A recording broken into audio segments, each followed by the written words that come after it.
Hi, good afternoon or good morning, depends where you are, obviously. You might be in Spain or in Europe or in Australia or in the US. Anyway, it's a pleasure to have you watching this once again. I think we're in week 6 or at least day 40 of lockdown here in Madrid, Spain. Lost count after such a long time. And it's actually looking pretty good. In regards to figures, we've had about 378 deaths in the last 24 hours, which is actually good compared to the other weeks. This week we've been hitting the 360, 370, 380, and there was 1 or 2 days where we're back into the 400, but in general we're hitting the high 300s, which is sort of going to how I sort of had predicted for about 2 or 3 weeks ago. In regards to let's say my predictions,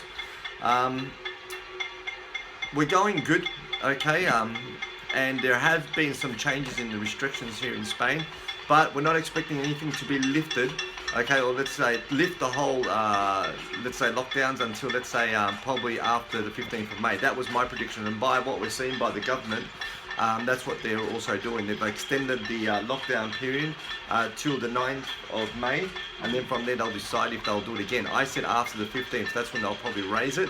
Okay, and I think we're going in that sort of direction. The reason why is because in the 1st of May we've got the long weekend, and on the 15th of May it's a patron day here in Madrid. So I'm not expecting it to happen until after May, 15th of May, or maybe end of May. Okay, so we're going pretty good.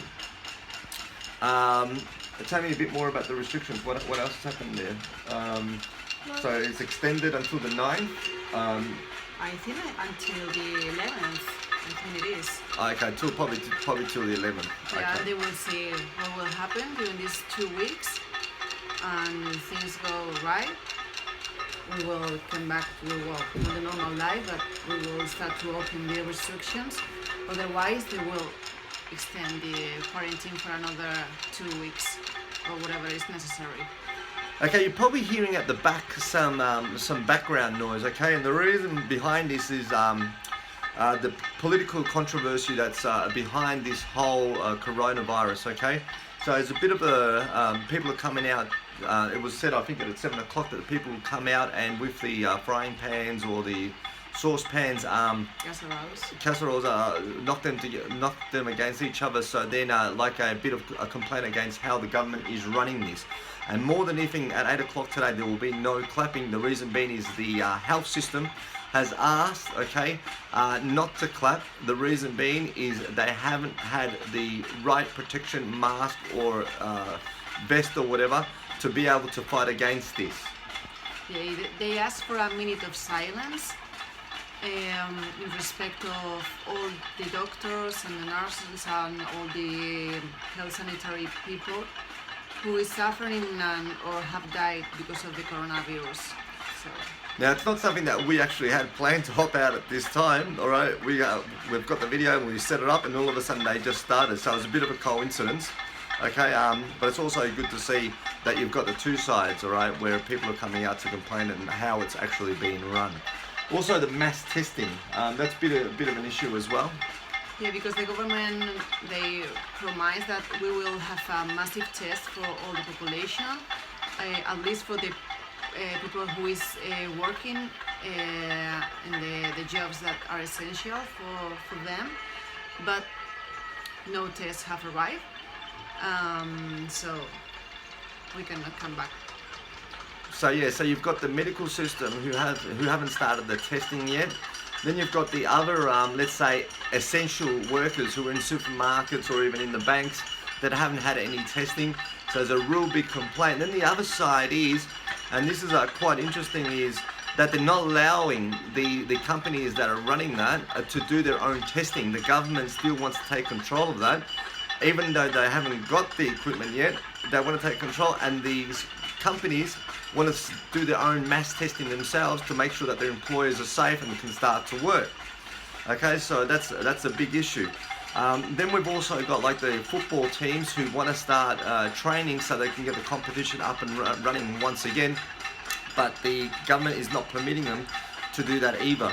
Okay, because once again, what they sort of feel is it's unfair that if you're wealthy, you can have your testing, but then the poor are not allowed. sort of difficult. Like, I'm sort of thinking about that. It's sort of like a bit, communism. Why not? Why not allow people who can afford to do their own testing to go out there and test themselves? Why do we have to have fair? I understand everything has to be fair, but why doesn't government just dedicate themselves to those people that can't afford it?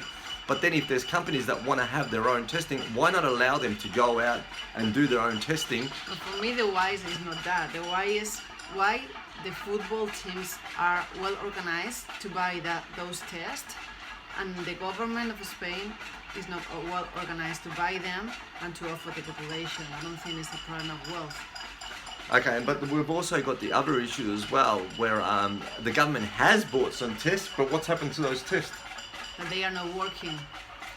The how do you say la fiabilidad? They're reliable. They're not 100% reliable. Okay. So they don't work for anything. They are not. So that's the other issue as well. On a personal front, let's say this week, as you've probably seen, I haven't been able to do any videos. I was hoping to hop back and at least put videos on every day or every second day. Okay, but at the beginning of this week, we got some bad news, more on the family front. Mariola's grandmother passed away on Sunday, on last Friday. And we received the ashes on Tuesday, I believe, wasn't it? Mm-hmm. So it was pretty sad, difficult, because it's actually came into the very, very close circle that's around us, and that was pretty sad. How was that dealt with the family? What was the issue? Because it's something that you watch on the television, that people is suffering that issue, but when it touched to your family, is really hard, because you know that person is suffering, that she was alone. We couldn't say goodbye to her. Then there was no funeral. So it's really strange. Yeah, so it's pretty. That was pretty tough for, let's say, her mum and the uncles and aunties, as they weren't able to attend the funeral. On my front, I think on the 5th week, it started to feel aches and pains within the body and the muscles and things like that, because you're not moving around as much. So it's been pretty tough as well. But anyway, thank God, tomorrow we're able to go out on the streets and move around. At least I think the big thing is. Well, not the children are allowed. Do you want to talk about how they lifted that? We haven't spoken about that. Oh. All right, so tomorrow, the 27th, the kids are allowed to go back out on the streets. Mm-hmm. Okay, but what's the rule there? What's the rule? What have they given us? It's what the government called the rule of one. It's just 1 hour, 1 kilometer, and 1 adult. And a maximum of 3 children as well. So the rule of one consists of we're only allowed to go out for 1 hour with the kids at a perimeter of 1 kilometer from our homes, okay, and only with 1 adult and a maximum of 3 kids. So one of us, it's either we split each other, okay, separate each other and go different ways, or at least really separate, because we have to maintain a distance from other groups, other families by 2 meters, 2 or 3 meters. Mm-hmm. Okay, so we could do that. We can go out, but probably, let's say, try to use that loophole. Stick a bit apart, but go all out together. Yeah. It's going to be difficult for the kids, because they are used to go and play with their friends, but they are not going to be allowed. So they are really young. But I think the kids understand the situation, yes, so that's okay. So. And they're allowed to go out. We're allowed to go and do some jogging. They're allowed to take out balls. Are they allowed to take balls? The balls, the bicycles, even the skates, so they can play with their own things. The only one thing that they can do is to go to the playground areas, because they are still closed. But we can go to the gardens, we can go to the streets, just in a kilometer area. Also, the good thing that comes out of this, since one of the promises that I did as soon as the kids were able to go out, I was going to take my beard off. I'm a bit fed up of it, so thank God this little challenge is over and done with. Yeah. Hopefully I take 10 years off myself, and I look a bit younger. I haven't aged too much in these 6 weeks, but I think that's about it. There's nothing more. Probably like every other time that we've had some bad news from friends, family and friends, This video is dedicated to Emilia